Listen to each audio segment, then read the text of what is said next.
Well, good afternoon, everyone. It is wonderful to see everyone here today, particularly for this occasion. Susan, thank you very much, both for the introduction, but also for what you're doing every day to really bring our diplomacy alive, to bring it to new generations of Americans. We're grateful for this. It's a remarkable project and one that we're fully invested in. So thank you.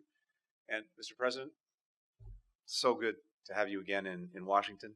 We were just in Los Angeles days ago. It's wonderful to see you here.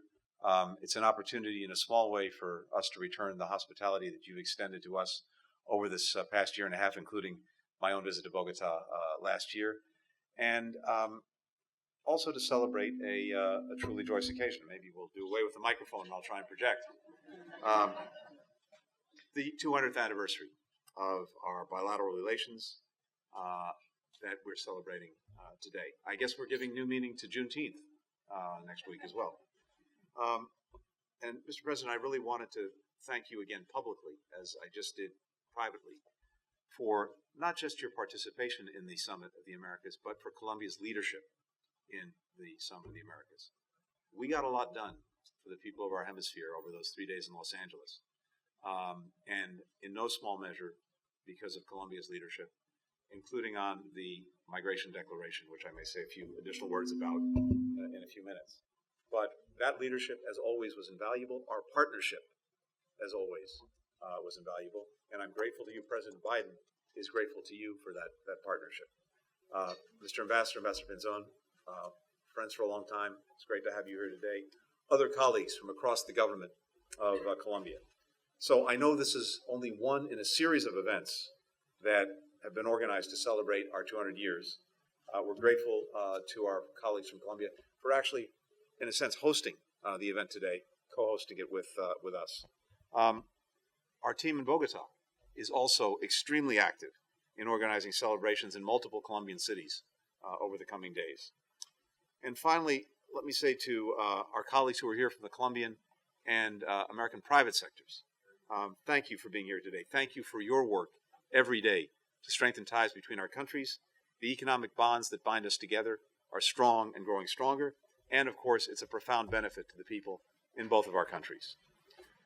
It is, I think, fitting that we're celebrating today at the National Museum of American Diplomacy. How are we doing? Let's see. It's a rogue microphone. We have, and I suspect the President will get into this as well, a long history of being bound together, even before 1822, when our formal diplomatic relations began.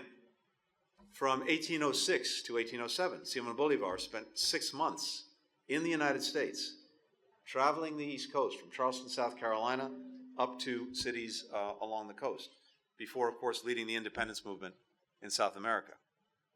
Beyond history, we, of course, have been and continue to be enriched immeasurably by Colombian culture. The magical realism of Garcia Marquez, the art of Botero, the music of Shakira. Colombia is said to be the land of 1,000 rhythms. I suspect Shakira is responsible for 999 of those rhythms.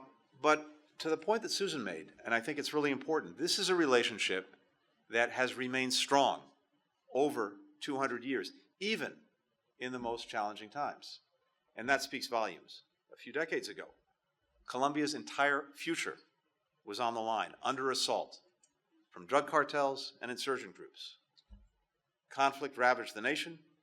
Many Colombians endured violence or lived in fear of it.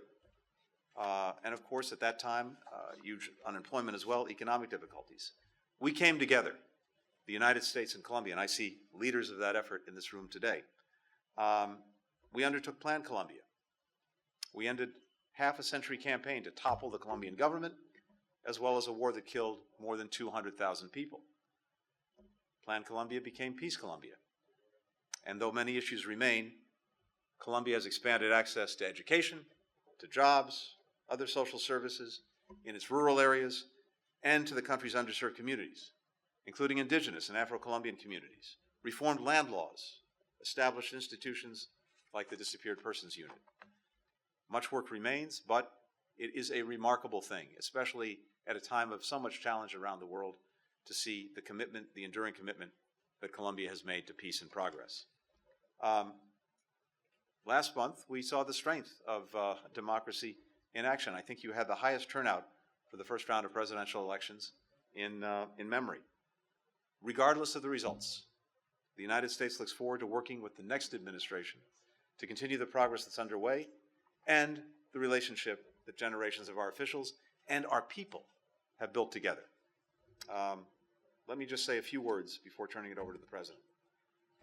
We are deepening our economic ties. Last month marked the 10-year anniversary of the Colombia Trade Promotion Agreement.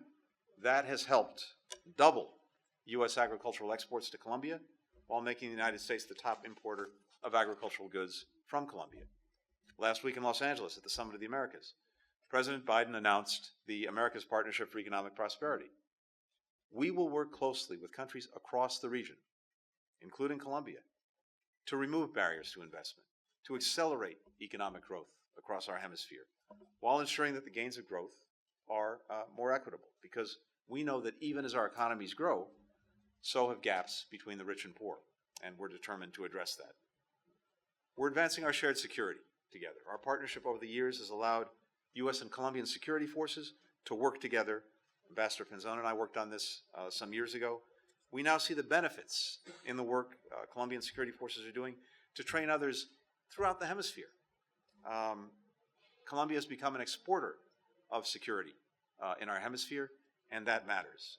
The recent designation of Colombia with President Duque as a major non-NATO ally will enhance this cooperation by helping our militaries work even closer together in the years ahead.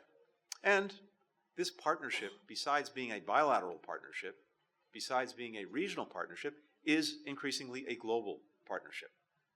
We're working together on global challenges, like the climate crisis. We see the stakes of this in Colombia's extraordinary natural beauty, from the snow-capped mountains in Los Nevados to the tropical rainforests in the south. We're working together to protect these and other diverse ecosystems across the country.